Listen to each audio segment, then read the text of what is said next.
Just a couple years ago, the Pittsburgh Steelers were one of the top teams in the NFL and were the top competitors to the New England Patriots in the AFC. But after an abysmal season and NFL free agency getting underway, it seems that the Steelers are finally falling apart.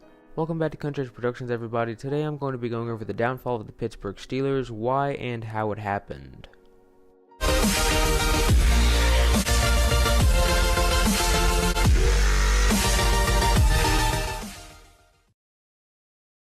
So to start out, we're going to go back over 10 years ago. On January 22nd, 2007, Mike Tomlin, who was only 34 years old at the time, was hired to become the 16th head coach in Pittsburgh Steelers history.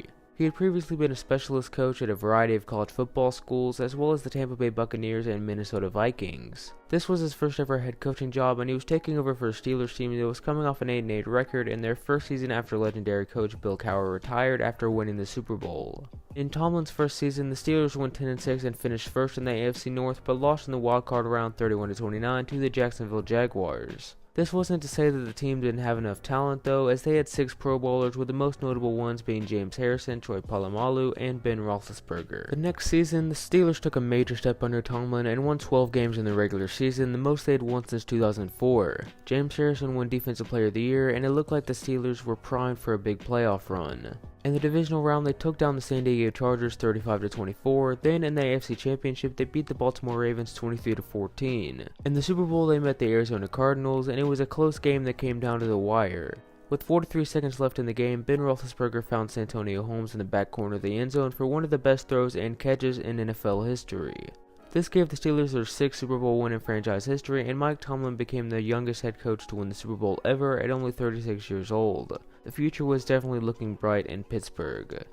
The Steelers took a step down in 2009 and only went 9-7, missing the playoffs altogether. They started 6-2, but a mid-season 5-game losing streak ended their hopes at the playoffs. In the offseason, they did make a move that would pay off in the long run by drafting little-known wide receiver Antonio Brown with a 195th pick in the draft.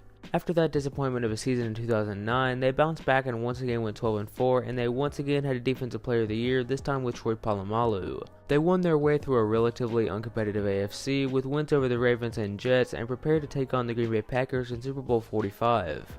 The game remained close throughout the entirety of it, but Aaron Rodgers lifted the Packers past the Steelers 31-25, winning Super Bowl MVP in the process. In the 2011 offseason, the Steelers drafted Cameron Hayward, who would go on to become a Pro Bowler and a first-team All-Pro member. Much of the same regular season success came in 2011, as the Steelers again went 12-4, but with a more competitive AFC, they only managed a wildcard berth and lost to the Broncos in a game where Tim Tebow led Denver to a win that they probably shouldn't have gotten. Anyways, in 2012 and 2013, they finished 8-8 both seasons and failed to make the playoffs. Antonio Brown did become a Pro Bowler though in these 2 seasons, and in 2013, he was a member of the All-Pro second team. In the 2012 offseason, the Steelers drafted future Pro Bowl offensive lineman David DeCastro, and in 2013, they selected Michigan State running back Le'Veon Bell. They returned to the playoffs in 2014 with an 11-5 record, and Le'Veon Bell became a Pro Bowler for the first time in his career with 1,361 yards on the ground with 8 touchdowns. Antonio Brown led the NFL in receptions and receiving yards, and was a Pro Bowler as well, while also being selected as the first-team All-Pro for the first time in his career. The Steelers lost to the Ravens in the wild card round 30-17, but with their young players starting to break out, the future definitely looked bright. The following season in 2015, Pittsburgh went 10-6 but managed to sneak into the playoffs, winning a tight game against the Cincinnati Bengals but losing in the divisional round to the eventual Super Bowl champion Denver Broncos. Antonio Brown and Ben Roethlisberger both made the Pro Bowl, while Le'Veon Bell had a down season after being suspended for 3 games because he and LeGarrette Blount got caught smoking marijuana. Things got better in 2016 though, as Pittsburgh improved to an 11-5 record, with 6 Steelers being selected to the Pro Bowl, including Le'Veon Bell, Antonio Brown, and Ben Roethlisberger. This trio had come to be known as the Killer Bees at this point. In the playoffs, the Steelers demolished the Dolphins, with the Killer Bees all performing at a high level, and then eked past the Kansas City Chiefs on the road to meet the New England Patriots in the AFC Championship. Steelers fans were extremely hopeful, and it looked like they might return to the Super Bowl for the first time since 2010. Needless to say, that didn't happen, as the Patriots held Le'Veon Bell to under 30 yards rushing and Antonio Brown to just 77 yards receiving, en route to a 36-17 blowout victory over the Steelers. The Steelers used this as fuel for the fire in 2017 though, as they went 13-3 and were right back in the playoffs again. They spent a lot of time gearing up to meet the Patriots once more, and were ready to exact revenge and reach the Super Bowl yet again. What they failed to do though was keep their eye on the path they were currently on, and in the divisional round of the playoffs, the Jacksonville Jaguars shockingly built up a 28-7 lead on the road and never looked back, going on to upset the Steelers 45-42. For what had been such a great season, the Steelers' abrupt end was stunning and an extreme disappointment to coaches, players, and fans alike. Pittsburgh still remained positive though, and in the 2018 offseason, they went out and got Packers safety Morgan Burnett, as well as drafting several players that would contribute to the future of the franchise, such as Kyle Rudolph, Marcus Allen, and Terrell Edmonds. Fans decided to look at the Jaguars' loss as a fluke and remained hopeful that the team that went 13-3 last year would continue on their hot streak. These hopes took a big hit when Le'Veon Bell continued to hold out to get a bigger contract and continued to hold out until the start of the regular season. In fact, throughout the entire 2018-19 season, Bell never so much as even dressed out for a game.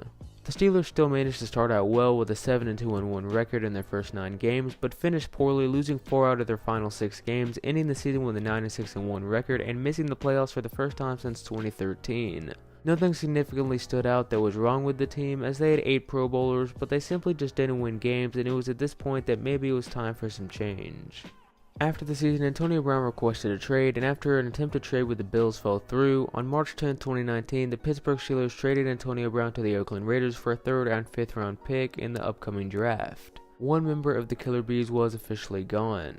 Then, 2 days later, on March 12, 2019, Le'Veon Bell, who had been holding out on a new contract for over a year, signed with the New York Jets on a 4-year, $52 million contract. Now, all that's left in Pittsburgh is Ben Roethlisberger, Mike Tomlin, and the shocking revelation that they might finish 3rd or even last in the AFC North. Looking back on what was only a 12-year period, a lot of stuff happened. Over this length of time, the Steelers went from perennial Super Bowl contenders to middle-of-the-pack mediocrity, back to the top of the AFC, only to crumble back down to earth. This just shows that as quickly as a team can gain success, stars can leave, players can hold out for a shockingly long amount of time for a contract, and a Super Bowl contender can drop down to a middle-of-the-road fringe team just fighting for a wild card spot. Thanks so much for watching. Make sure to subscribe for more sports content like this. Have a great day, and I'll see you next time. God bless.